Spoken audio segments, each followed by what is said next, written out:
Hi friends, అందరూ ఎలా ఉన్నారు? ఈరోజు మన ఛానల్లో కర్రీ వచ్చేసి వంకాయ పచ్చిశనగపప్పు. 90s కిడ్స్కి ఈ కర్రీ చాలా బాగా తెలుసు. ఎందుకంటే మనం చిన్నప్పుడు ఏ భోజనానికి వెళ్ళినా ఎక్కడికి వెళ్ళినా వెజ్లో అయితే మెయిన్గా పెట్టే కర్రీ ఇదే, మనకి వంకాయ పచ్చిశనగపప్పు. ఫ్రెండ్స్, ఇది 90s కిడ్స్కి బాగా తెలుస్తుంది.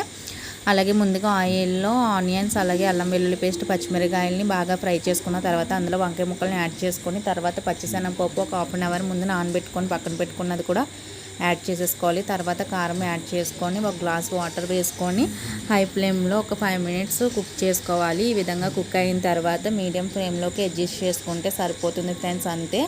అలాగే మన ఛానల్ని కూడా సబ్స్క్రైబ్ చేశారు కొంతమంది లాస్ట్ వీడియోలో, వాళ్ళందరికీ కూడా థ్యాంక్ యూ సో మచ్. అలాగే ఫైనల్గా చికెన్ మసాలా పౌడర్ని కూడా యాడ్ చేసేసాను. ఆయిల్ పైకి తేలిన తర్వాత కొత్తిమీరని యాడ్ చేసుకోవాలి ఫ్రెండ్స్, అంతే. ఈ వీడియో చూస్తున్న వాళ్ళు కూడా నా ఛానల్ని సబ్స్క్రైబ్ చేస్తారని కోరుకుంటున్నాను. అలాగే వీడియో నచ్చితే లైక్, షేర్